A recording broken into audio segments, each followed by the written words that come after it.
warahmatullahi wabarakatuh. Saya Siti Harwati, calon guru penggerak angkatan 7 dari SD Ihsaniyah 1 Kota Tegal. Kali ini saya ditemani oleh Ibu Mia. Beliau adalah salah satu guru di kelas 1 SD Ihsaniyah 1 Kota Tegal.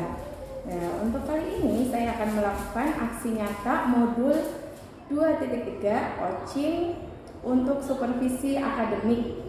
Nah, di mana dalam aksi nyata ini ada 3 tahapan, yaitu tahap pra-observasi, tahap observasi, dan yang ketiga adalah tahap pasca observasi. Langsung saja saya mulai. Assalamualaikum Bu Mia. Waalaikumsalam warahmatullahi wabarakatuh, Bu Siti. Bagaimana kabarnya Bu Mia? Alhamdulillah baik, Bu Siti. Alhamdulillah. Ya, hari ini kita akan melakukan percakapan ya Bu Mia, percakapan pra-observasi. Sebelum nantinya saya akan mengamati jalannya proses pembelajaran yang Bu Mia lakukan di dalam kelas, atau sebelum saya melakukan supervisi di kelas Bu Mia ya. Nah, untuk supervisi ini nanti ada 3 tahapan seperti tadi saya sampaikan. Yang pertama pra-observasi yang kita laksanakan sekarang. Yang kedua observasi. Nanti saya akan melihat proses pembelajaran yang ada di kelas dunia. Dan yang ketiga adalah tahapan pasca observasi. Nah, tahapan pasca observasi ini nanti kita mengevaluasi hasil observasi yang sudah berjalan di kelas. Adapun tujuan dari observasi atau supervisi ini untuk mengetahui dan juga mengevaluasi ya nanti jalannya proses pembelajaran yang Ibu Mia lakukan. Nah, nanti kenapa kita melakukan percakapan observasi sebagai persiapan awal sebelum nantinya Ibu Mia melakukan kegiatan pembelajaran agar lebih siap dan lebih percaya diri sehingga memberikan pembelajaran yang terbaik untuk murid. Begitu ya Bu? Ya, Ibu Siti. Nah, ini saya ada beberapa pertanyaan nih yang akan saya ajukan kepada Bu Mia terkait dengan tujuan pembelajaran. Nah, pastinya setiap pembelajaran itu mempunyai tujuan ya Bu Mia. Nah, kira-kira apa tujuan pembelajaran yang ingin Ibu Mia capai dalam pembelajaran nanti yang akan dilakukan di kelas? Berdasarkan rancangan pembelajaran yang saya tuliskan di sini ada beberapa tujuan pembelajarannya. Yang pertama, peserta didik mampu mengenal dan menuliskan angka 11 sampai 20. Peserta didik dapat mengurutkan angka 11 sampai 20 yang sudah diacak, dan peserta didik dapat menjumlahkan melalui benda-benda konkret yang banyaknya sampai 20 secara berkelompok. Oh, nah itu tadi berarti tujuan pembelajarannya ada 3 ya Ibu Mia. Yang pertama menuliskan angka 11 sampai 20, lalu mengetahui dulu ya, mengenal dan menuliskan, kemudian mengurutkan, yang terakhir nanti menjumlahkan sampai dengan 20 menggunakan benda konkret seperti itu Ibu Mia. Ya, betul Ibu. Nah, ini nanti bagaimana nih area pengembangan yang akan Ibu Mia capai nih, atau yang area pengembangan yang akan dilakukan oleh Ibu Mia itu apa saja? Baik, untuk area pengembangannya mungkin saya menggunakan 2, yaitu pengetahuan dan juga keterampilan ya Bu. Yang pertama pengetahuan, yaitu siswa mengetahui angka 11 sampai 20. Kemudian yang kedua di area keterampilan, yaitu menulis angka 11 sampai 20 serta menjumlahkan angka sampai 20 menggunakan benda konkret. Berarti ada 2 area pengembangan ya, yaitu pengetahuan dan keterampilan. Tadi pengetahuannya mengenal angka 11 sampai 20, sedangkan keterampilannya menulis angka 11 sampai 20 dan menjumlahkannya ya. Ya, betul Bu Siti. Nah, ini nantinya setelah mengembangkan atau merancang pengembangannya pasti ada rancangan pembelajaran nih. Nah, bagaimana rancangan pembelajaran yang akan Ibu Mia terapkan di dalam kelas? Mungkin dari segi strategi pembelajarannya, atau media pembelajarannya, atau dari metodenya, itu bagaimana Ibu Mia? Baik, untuk strategi yang saya gunakan adalah pembelajaran berdiferensiasi berdasarkan kesiapan siswa yang diintegrasikan dengan pembelajaran sosial dan emosional. Kemudian saya akan melakukan pembagian kelompok sesuai dengan kemampuan, keterampilan, dan keaktifan siswanya ya. Dan untuk model saya menggunakan model pembelajaran berbasis masalah. Untuk metodenya mungkin saya menggunakan diskusi kelompok ya, hanya jawab dan juga penugasan saja. Nanti memakai PBL dengan diskusi kelompok dan tanya jawab serta penugasan ya. Nah ini tadi berarti sudah ada ya Ibu menggunakan strategi atau pembelajaran berdiferensiasi yang diintegrasikan dengan KSR atau sosial emosi. Nah ini berdiferensiasinya apakah sudah menggunakan 3 itu ya, konten, proses, sama produk Ibu? Sudah Ibu. Sudah. Berarti nanti kontennya berbeda sesuai materinya, sesuai dengan tadi anak, prosesnya juga dan hasilnya juga berbeda. Oke. Nah, untuk medianya bagaimana Bu? Medianya apa sudah dipersiapkan? Untuk media pembelajarannya mungkin saya akan menggunakan benda konkret yang ada di kelas LKPD atau lembar kerja. Berarti ada benda konkret yang akan digunakan untuk menjumlahkan tadi ya Ibu, dan nanti ada lembar kerja juga yang diberikan secara berkelompok apa individu? Lembar kerja berkelompok. Oke, nah kira-kira kapan nih Ibu Mia akan melakukan kegiatan pembelajaran tersebut, di hari apa dan jam berapa ya, biar saya mempersiapkan diri. Nah kebetulan saya ada jadwal matematika di hari Rabu jam 5 dan jam ke-6 Kalau ya. jam ke-6 berarti setelah istirahat ya? Betul, di kelas 1 Ibnu Sina. Oke, berarti nanti setelah istirahat saya ke kelas 1 Ibnu Sina untuk melihat proses pembelajarannya. Oke, nanti saya juga akan mengamati di situ, melihat proses pembelajaran, mencatat hal-hal yang apa saja yang terjadi di dalam kelas, lalu mengobservasinya ya. Kemudian nanti kita akan evaluasi saat pasca observasi, yaitu bersama dengan pengajar praktik saya, yaitu nanti bulan insya Allah hari Kamis atau minggu depan. Ya, sebelum kita akhiri perbincangan kita ini, kira-kira apa yang Ibu Mia dapatkan dari hasil perbincangan kita hari ini, Ibu Mia? Yang saya dapatkan gambaran media apa yang saya gunakan nanti, kemudian media apa yang saya gunakan nanti sudah saya persiapkan dari sekarang. Mungkin saya memiliki gambaran dari percakapan yang kita lakukan hari ini.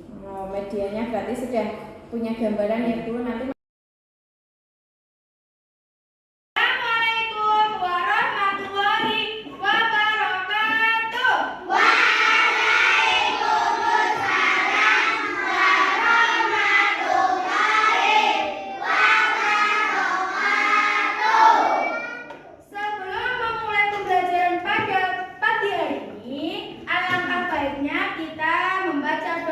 terlebih dahulu. Untuk ketua kelasnya memimpin doa kepada Mbak Alesa untuk memimpin doa.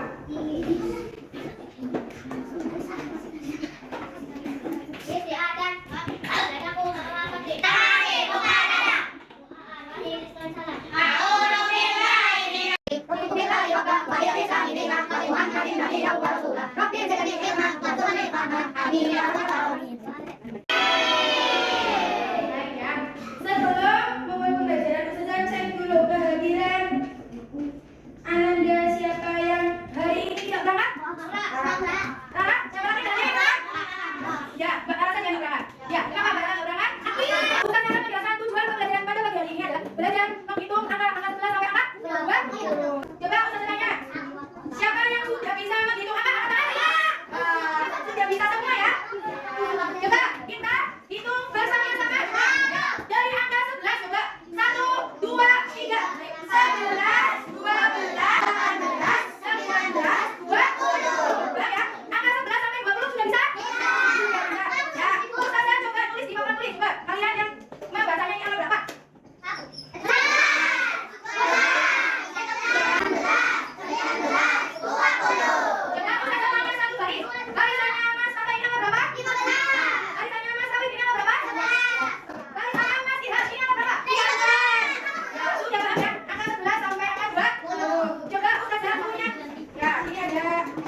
Ada mana juga, ada mana ininya?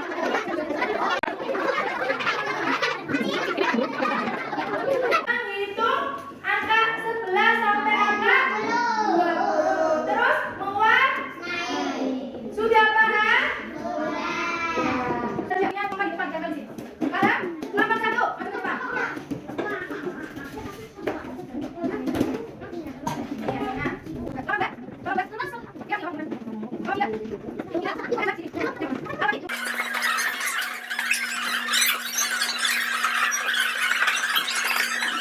Delapan ditambah 5 berapa? 10 ditambah 5 berapa? Tepuk tangan buat kelompok yang nilainya 100. Tepuk tangan.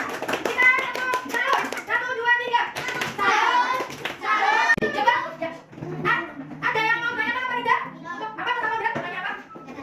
Tahu? Bisa apa enggak? Paham apa enggak? Udah apa sulit? Udah apa sulit? Ada yang ditanyakan? Apa Mas Rudi? Sudah bisa semua? Ya. Mas Megan, 13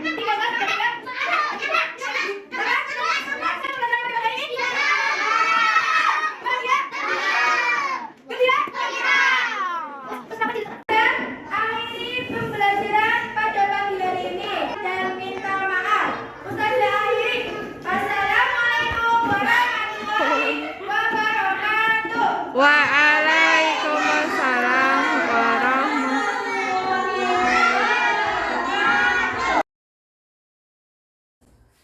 Selamat pagi Mbak Mia. Selamat pagi Bu Siti. Gimana kabarnya? Alhamdulillah baik Bu Siti. Alhamdulillah. Ya. Saya minta waktunya sebentar ya Bu. Nggak apa-apa ya. Apa Ibu? Ya, di sini nanti kita akan melakukan percakapan sederhana terkait dengan pelaksanaan kemarin observasi. Karena saya sudah berbicara di observasi, lalu saya mengamati pembelajaran yang dilakukan oleh Bu Mia. Nah, ini adalah pasca observasinya. Nanti kita sharing-sharing ya Bu, sharing-sharing. Nah, kira-kira nanti tujuannya dari sharing ini yang diharapkan oleh Bu Mia itu apa Bu? Dari obrolan kita pada pagi hari ini, harapan saya kita bisa sharing-sharing untuk melihat pembelajaran yang saya lakukan kemarin Ibu. Bagaimana kekurangannya dan bagaimana perbaikannya. Saya perlu masukan dari Ibu Siti. Berarti tujuannya nanti kita mengevaluasi pembelajaran yang kemarin ya, nanti apa kekurangannya dan bagaimana cara memperbaikinya, nanti kita cari bersama. Nah, ini kira-kira apa yang menurut Ibu Mia ini kekurangannya atau apa yang harus diperbaiki dari kemarin? Terus sebelum itu gimana perasaannya dulu? Alhamdulillah Bu, pembelajaran kemarin yang saya lakukan, saya merasa plong dan juga anak-anak antusias sekali, apalagi pembelajarannya dengan benda konkret. Jadi anak-anak itu lebih semangat untuk mengikuti pembelajarannya. Oh, alhamdulillah, berarti sudah ngerti ya. Terus ada ilmu baru juga ya kemarin ya. Ada ilmu juga, belajar untuk membuat pembelajaran yang berdiferensiasi ya, sama-sama walaupun kita sama-sama belajar. Nah, dari pembelajaran itu apa sih kekurangan dan kelebihan yang dirasakan oleh Bu Mia selama pembelajaran? Coba diceritakan. Untuk kelebihan pembelajaran kemarin yang saya lakukan itu saya sudah menggunakan benda-benda konkret Bu. Tetapi untuk kekurangannya mungkin di diferensiasinya itu belum maksimal. Jadi perlu saya masukkan dari Ibu. Ya, berarti sudah hebat ya, tadi sudah melakukan dengan benda konkret sehingga anak-anak lebih mudah memahami, untuk menghitung juga lebih mudah ya Bu. Ini ada kekurangannya ya, benda konkretnya kemarin menggunakan apa ya Bu? Benda konkretnya kebetulan saya kemarin menggunakan ballpoint dan spidol.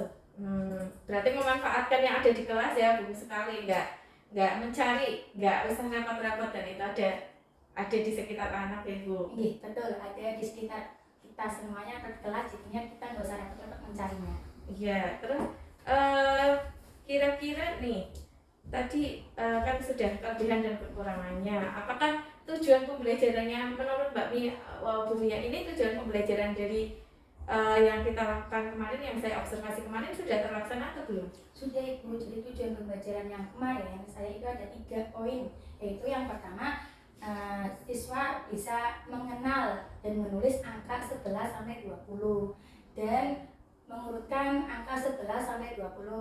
Juga bisa menghitung angka 11 sampai 20 Ibu. Ya, berarti tujuannya sudah tercapai ya? Sudah tercapai semua. Dilihatnya dari mana itu Ibu? Dari anak-anak antusias sekali, ketika saya bertanya mereka langsung bisa menjawabnya. Ya, langsung bisa menjawab dan jawabannya betul ya Betul, tentunya. ya, nilainya semuanya bagus. Ya, alhamdulillah ya, berarti Bu Mia ini sudah sukses nih menggunakan benda konkretnya. Nah, tadi kan merasa ada kekurangan, yaitu belum maksimal ya, tadi disebutkan belum maksimal dalam menggunakan pembelajaran berdiferensiasi. Nah, kira-kira apa yang akan dilakukan Bu Mia ini untuk memperbaiki atau memaksimalkan lagi ya, agar pembelajaran yang dilakukan itu nanti lebih optimal ke depannya untuk anak-anak. Mungkin saya akan memperdalam ilmu dari berbagai kegiatan yang saya lakukan Ibu. Terus kemudian saya belajar dengan PMM dan mengikuti KKD serta belajar mandiri seperti saya melihat di YouTube, IG dan sebagainya. Iya, itu PMM ya, PMM yang lagi gencar-gencarnya ya. Ibu. Iya, itu kapan mulainya kira-kira Bu Mia mau PMM, KKD dan di YouTube? Insya Allah secepatnya saya akan mulainya. Alhamdulillah juga saya sudah mengerjakan beberapa topik di PMM Ibu. Oh, sudah ada sertifikatnya? Sudah ada Oh, bagus. sertifikatnya. Berapa itu? Alhamdulillah sudah 5. Hebat sekali nih. Paling banyak mungkin di sekolah. Dan topiknya sudah dikerjakan juga Ibu? Sudah sekitar 28 Wah, topik sudah dikerjakan. berarti tinggal aksi nyatanya ya. Mudah-mudahan cepat menyusul nih dan menginspirasi guru-guru lain juga agar PMM-nya membuahkan hasil seperti itu ya Bu. Itu hebat itu, saya juga merasa termotivasi ini. Ya, ketika melakukan tentunya untuk memperbaiki sesuatu kan biasanya ada kendala yang dihadapi sehingga kita membutuhkan dukungan atau motivasi atau inspirasi yang bisa memotivasi kita untuk terus berkembang. Dukungan seperti apa yang hilangnya? Alhamdulillah saya dapat dukungan dari kepala sekolah dan dari teman-teman sejawat Ibu, jadi memberikan saya semangat untuk lebih baik lagi. Ya, alhamdulillah ya, kepala sekolah kita juga mendukung sekali ya semua kegiatan dan teman-teman juga mendukung juga ya. Oke, terus untuk mengingatkan kembali itu kan ada targetnya nih. Targetnya berarti tadi sudah menyelesaikan beberapa topik ya. Topik PMM otomatis ada target yang akan dicapai. Nah, untuk mengingat dan agar segera tercapai ke targetnya itu, apakah Mbak Mia atau Bu Mia ini punya jadwal khusus atau catatan kecil? Ya, biasanya saya mencatat di buku kecil Ibu, bagaimana yang saya harus capai dan targetkan itu Ibu. Berarti menulis di buku kecil ya. Dan kayak membuat list gitu ya, berarti membuat list nanti yang sudah tercapai apa, yang belum apa. Bagus. Terus ini gimana perasaannya nih? Tadi kan atau masih ada unek-unek enggak? Tadi ini pasti awal kan main sharing lah, ini dari percakapan ini kan tadi sudah diketahui nih, Ibu Mia orangnya apa dan cara memperbaikinya juga sudah tahu nih tadi ya. Apa masih ada perasaan yang mengganjal atau unek-unek enggak? Alhamdulillah sudah tidak ada Ibu, sudah paham. Alhamdulillah ya, berarti sudah tahu ya untuk memperbaikinya bagaimana. Mudah-mudahan tadi rencana-rencana Bu Mia untuk mencapai target tadi dapat terlaksana dengan waktu yang sudah ditargetkan ya. Dan sehingga pembelajaran di kelas atau ke anak juga ada dampak positifnya. Ini pengalaman untuk kami juga, saya juga termotivasi nih untuk PMM-nya terutama biar mengejar kami. Ya, mudah-mudahan segera tercapai targetnya tadi dan membuahkan hasil untuk tujuan pembelajaran ke anak-anak juga semuanya tercapai. Tentunya pembelajaran yang dilakukan itu berpihak kepada siswa atau kepada murid. Ya, terima kasih ya Mbak Bu Mia sudah meluangkan waktunya untuk sharing pengalaman kemarin saat melakukan pembelajaran, dan ilmunya juga saya juga mengambil beberapa ilmu yang dilihat dari Bu Mia. Sama-sama, saya terima kasih sudah dibimbing Bu Siti untuk pembelajaran kemarin. Sama-sama ya, mudah-mudahan kedepannya kita semua lebih maju lagi.